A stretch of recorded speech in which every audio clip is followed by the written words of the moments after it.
Hello, everybody. The Warriors hang on to beat the Oklahoma City Thunder and cap off an amazing road trip.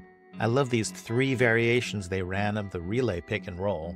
This is the vanilla relay pick and roll. Jonathan Kuminga steps up to set a screen for Steph, and then Kuminga's going to roll to the basket. It's often tricky to get a pass over the top to the roller from this angle, especially with two defenders here ready to interfere. So in a relay pick and roll, Steph is going to pass it to Draymond, and then Draymond is going to have this nice open angle to pass to Jonathan Kuminga. Steph relays it to Draymond. JK with the absolutely perfect cut here. Now we do have two defenders rotating into the paint to stop this dunk, but Kuminga just slices through them like butter. Badum.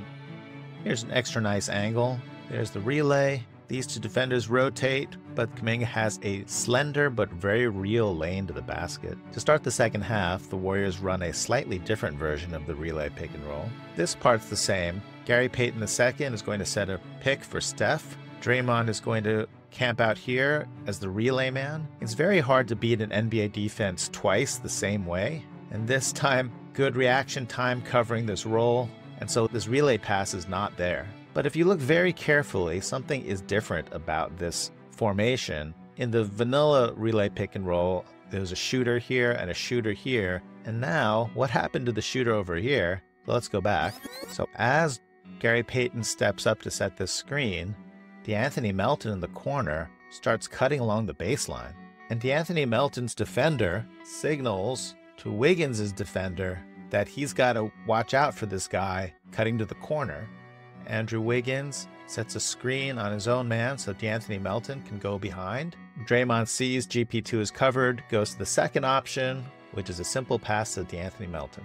Yeah, he missed it, but that was a great shot. The Warriors don't give up on the play. Nice effort from GP2 to get his hand on this rebound. Taps it to Wiggins. Wiggins looking around for the open man. A happy Steph Curry. And this is a real bang-bang play, but Steph does end up getting an and-one free throw. Okay, OKC is making a furious comeback. The Warriors go back to the second version of the relay pick and roll. Here's a mini quiz. What's about to happen in this play? Just like last time, Gary Payton II is going to set this screen for Steph. Steph is going to relay the pass to Draymond. Underneath, DeAnthony Melton is not going to stay in this corner. He's going to cut through to the other side. Let's focus on DeAnthony Melton. His defender is alert to this, and he starts yelling and pointing, "Look out, this guy's coming. This guy's going to get a pin and screen." And to the very last second, he's yelling at his teammate. And he's so insistent that he doesn't even realize that GP2 has already cut through and gotten the relay pass. And as the dunk unfolds, just look at the body language of Shai Gilgeous-Alexander. Look at how accusatory his arm is, pointing back. "You've been nagging me, but remove the splinter in your own eye first."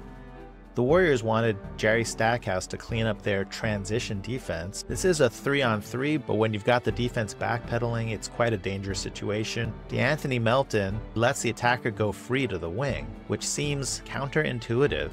It's because the principles of the new Warriors transition defense is to pick up the attackers as far from the basket as possible, but also have one person dedicated to protecting the paint. And if that means leaving this guy completely open from three, then that's life. And because Melton is here and not here, that means that Isaiah Joe can't drive by the closeout, and it means Wiggins can get closer to Isaiah Joe. So Joe reads this quickly and throws it over to his teammate, which means DeAnthony Melton now has to bust his butt getting out to the open three-point shooter.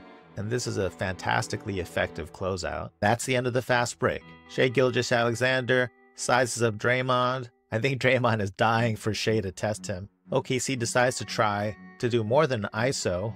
Here we have the side screen on Steph, so he can't come out to guard the spot-up shooter on the wing. Steph signals to Jonathan Kuminga, "Cover this guy. I've got to stay with this cutter."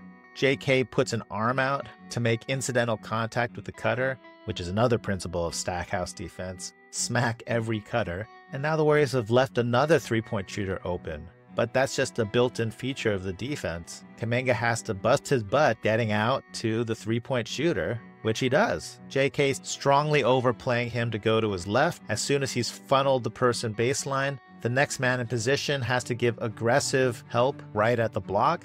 even if it's Steph Curry. So that's the Stackhouse defense for you. High risk, send heavy help to the ball, and force them to make a play.